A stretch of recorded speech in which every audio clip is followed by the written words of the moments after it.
राहुल जी क्या करना है? राहुल जी, राहुल जी आगे चलो भैया, आगे आ जाओ बेटा।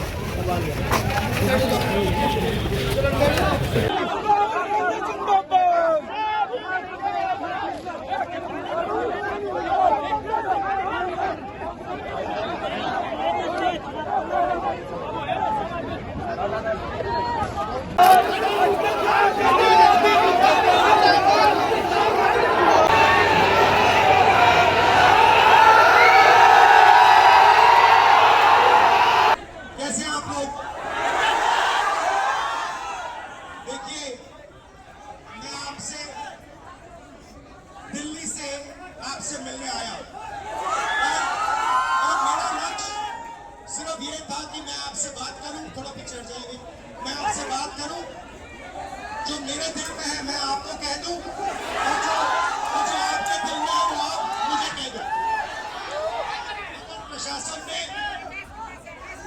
मुझे पूरी तरह रोकने की कोशिश की, बैरियर लगाया, बैरिकेड लगाया और मैं पीछे के रास्ते से आके यहाँ आ गया। शिक्षा के सिस्टम में रोका जाता है, आपके खिलाफ पेपर लीक किया जाता है और आपके करियर को रोकने के लिए, खत्म करने के लिए किया जाता है। हमने 3 मांगे की हैं। सबसे पहले जाति जनगणना, सही तरीके का जाति जनगणना जो हमने तेलंगाना में किया। दूसरी बात, कानून, हिंदुस्तान का कानून है कि प्राइवेट कॉलेजेस और यूनिवर्सिटीज में आरक्षण होना चाहिए। न नरेंद्र मोदी, न बिहार की सरकार उस कानून को लागू कर रही है, इसीलिए हम उन पर दबाव डालेंगे। और जब तक, मैं बता रहा हूं, जैसे मैं यहाँ आया हूं ना, रोक नहीं पाए, वैसे ही नहीं रोक पाएंगे। हमने उससे कहा कि तुम्हें संविधान को यहाँ माथे पर लगाना पड़ेगा। नरेंद्र मोदी जी ने आपके दबाव से डर कर जाति जनगणना हिंदुस्तान ने घोषित किया। आपके दबाव से डर कर उन्होंने कॉन्स्टिट्यूशन अपने माथे पर लगाया, मगर वो लोकतंत्र के खिलाफ है, संविधान के खिलाफ है, जाति जनगणना के खिलाफ है। मैं जानता हूँ SC ST अति पिछड़ा हॉस्टल में यहाँ क्या होता है। मैं आपको गारंटी देता हूँ, जैसे हिंदुस्तान में सरकार आएगी, जैसे ही बिहार में हमारी सरकार आएगी, हम ये सारा का सारा बदल देंगे और आपके लिए जो होना चाहिए वो कर देंगे। के लिए इस देश में कोई रास्ता नहीं है। आप ब्यूरोक्रेसी को देखो, सीनियर ब्यूरोक्रेसी में आपके कितने लोग? 0। आप कॉर्पोरेट इंडिया में देखो, कॉर्पोरेट इंडिया में आपके कितने लोग? 0। आप हाईकोर्ट देखो, आपके कितने लोग? 0। एजुकेशन सिस्टम के मालिकों को देखो, मेडिकल सिस्टम के मालिकों को देखो, आपके लोग कितने? 0। मगर मनरेगा की लिस्ट निकालो, आपके लोगों से भरी हुई है। मजदूरों की लिस्ट निकालो, आपके लोगों से भरी हुई है। सारे के सारे कॉन्ट्रैक्ट, सारा का सारा धन 5-10% के हाथ में जाता है और आपको उल्टी सीधी बात बताकर आपके ध्यान को इधर उधर कर दिया जाता है।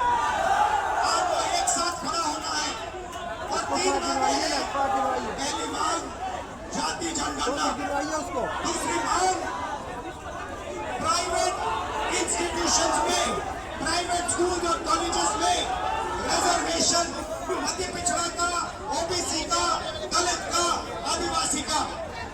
तीसरी बात, SC ST सप्लाई, जो आपका पैसा है, जो आपको नहीं दिया जाता है, आपको वो दिया जाना चाहिए। ये बात समझिए।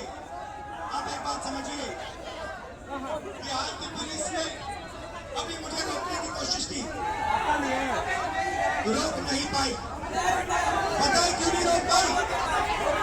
नहीं, इसलिए नहीं रोक पाई क्योंकि आपकी शक्ति मेरे पीछे है। आपकी शक्ति मेरे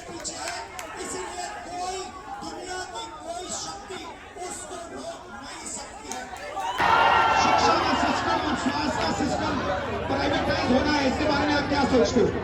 यस सर, प्राइवेटाइज करने का शुरू ये सरकार की जो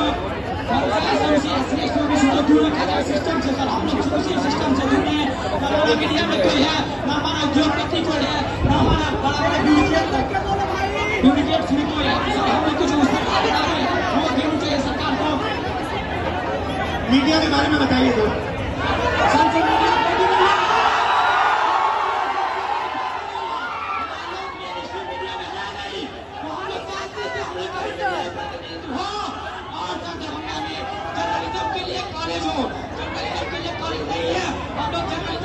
चाहते हैं वोट पे प्लेटफॉर्म नहीं मिलती और इसकी हाई एजुकेशन फीस जितनी होती है हमारे गरीब फीस नहीं कर पाते हैं, इसलिए हम लोग कोर्स नहीं कर पाते हैं।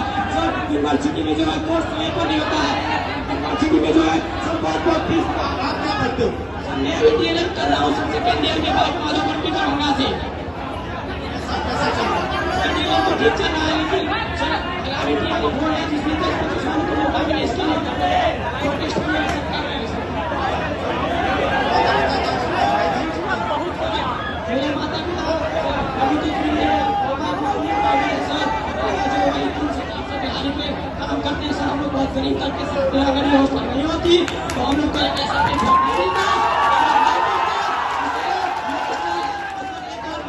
करना चाहेंगे कि सर ये हॉस्टल है, हम लोग यहाँ मैट्रिक इंटर ग्रेजुएशन करेंगे, यहाँ मैट्रिक इंटर ग्रेजुएशन करें सब लोगों को नौकरी मिलेगी नहीं मिलेगी। छात्रावास होना चाहिए, पीढ़ी छात्रावास लड़कियों के लिए होना चाहिए जिससे कि हम लोग आगे की पढ़ाई कर सके और देश के विकास में अपना योगदान दे सके सर।